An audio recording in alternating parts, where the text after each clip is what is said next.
ओम नमो भगवते वासुदेवाय। इससे पहले के अध्याय में आपने जाना था कि किस प्रकार देवर्षि नारद को नारायण भगवान ने अधिक मास के बारे में बताया था कि एक बार अधिक मास बहुत दुखी होकर भगवान श्री कृष्ण की शरण में पहुंचा था। भगवान कृष्ण की शरण में पहुंचकर अधिक मास ने जो कुछ भी कहा उसका वृतांत आप सभी आज के अध्याय में सुनेंगे। इससे पहले का अध्याय सुनने के लिए, वीडियो को प्यार देने के लिए आप सभी का एक बार फिर से बहुत बहुत धन्यवाद। और अगर आज की कथा भी अच्छी लगे तो प्लीज वीडियो को लाइक जरूर कीजिएगा। श्री नारायण बोले, हे नारद, भगवान पुरुषोत्तम के आगे जो शुभ वचन अधिमास ने कहे वह लोगों के कल्याण की इच्छा से हम कहते हैं, सावधान होकर सुनो।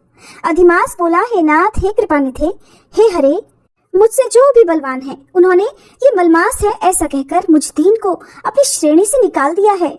ऐसे यहाँ आए हुए मेरी आप रक्षा क्यों नहीं करते?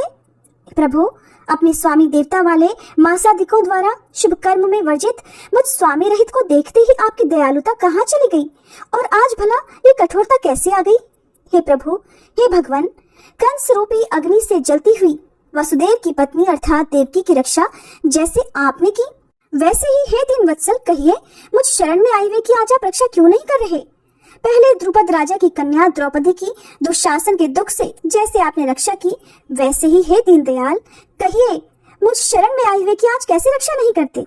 पशु और पशुओं को पालने वालों और पशुपालकों की पत्नियों की जैसे पहले ब्रज में सरपत के वन में लगी हुई अग्नि से आपने रक्षा की वैसे ही हे दीन वत्सल, कहिए मुझ शरण में आई हुए की आज आप रक्षा क्यों नहीं करते? मगध देश के राजा जरासंध के बंधन से राजाओं की जैसे रक्षा की वैसे ही हे दीन वत्सल, कहिए मुझ शरण में आई हुए की आप कैसे रक्षा नहीं करते? आपने ग्रह के मुख से गजराज की झट से आकर जैसे रक्षा की हे दीन वत्सल, कहिए मुझ शरण में आए हुए की आज रक्षा क्यों नहीं करते? श्री नारायण बोले, हे नारद, इस प्रकार भगवान को कहकर स्वामी रहित मलमास आंसू बहाता हुआ मुख लिए हुए जगतपति के सामने मौन खड़ा रहा।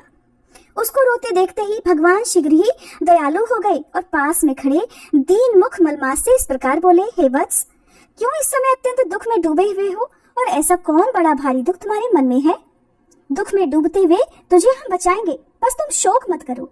मेरी शरण में आया फिर शोक करने के योग्य कभी नहीं रहता। यहाँ आकर महादुखी नीच भी शोक नहीं करता।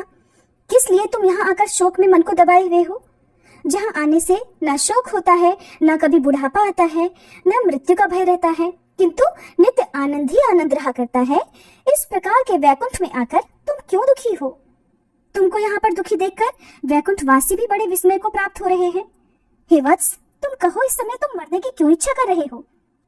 श्री नारायण बोले, हे नारद, इस प्रकार भगवान के वाक्यों को सुनकर बोझा लिए हुए आदमी जैसे बोझा रखकर सांस पर सांस लेता है उसी प्रकार सांस लेकर अधिमास मधुसूदन से बोला, हे भगवान, आप सर्वव्यापी हैं, आपसे कुछ भी छुपा नहीं है।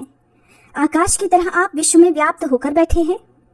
चर अचर में व्याप्त श्री विष्णु आप सभी के साक्षी हैं, विश्व भर को देखते हैं।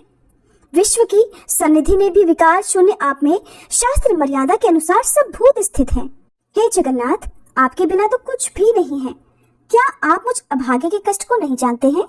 फिर भी हे नाथ, मैं अपने दुख को कहता हूँ। जिस प्रकार मैं दुखों से घिरा हुआ हूँ वैसे दुखी को मैंने ना कहीं देखा है और न सुना है। प्रभु, क्षण, निमेष, मुहूर्त, पक्ष, मास, दिन और रात सब अपने अपने स्वामियों के अधिकारों से सर्वदा बिना भय के प्रसन्न रहते हैं और मेरा ना कुछ नाम है, ना मेरा कोई अधिपति है और ना ही कोई मुझे आश्रय देने वाला है।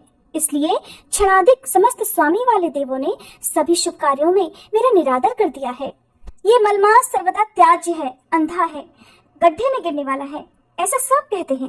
प्रभु, इसी के कारण से मैं मरने की इच्छा करता हूँ। अब तो जीने की इच्छा बिल्कुल भी नहीं रही। निंदनीय जीवन से तो मरना ही उत्तम है। जो सदा जला करता है वो किस तरह भला सो सकता है? हे प्रभु, इससे अधिक मुझको और कुछ भी नहीं कहना। वेदों में आपकी इस तरह प्रसिद्धि है कि पुरुषोत्तम आप परोपकार प्रिय हैं और दूसरों के दुख को सहन भी नहीं करते। अब आप अपना धर्म समझकर जैसी इच्छा हो वैसा कीजिए। आप प्रभु और महान हैं।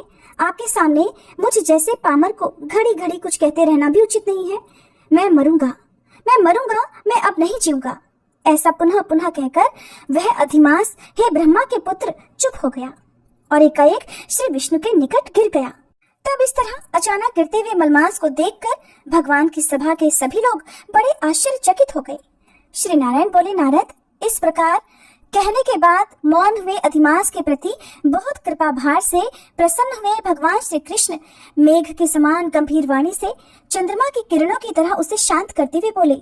इतनी कथा बताकर श्री सूत जी महाराज नैमिषारण्य क्षेत्र में एकत्रित हुए शौनकादि ऋषियों से कहने लगे, हे विप्रो, वेद रूप रिद्धि के आश्रित नारायण का पापों के समूह रूप समुद्र को शोषण करने वाला बड़वानल अग्नि से समान वचन सुनकर प्रसन्न हुए नारद मुनि फिर से आदि पुरुष के वचनों को सुनने की इच्छा से बोले।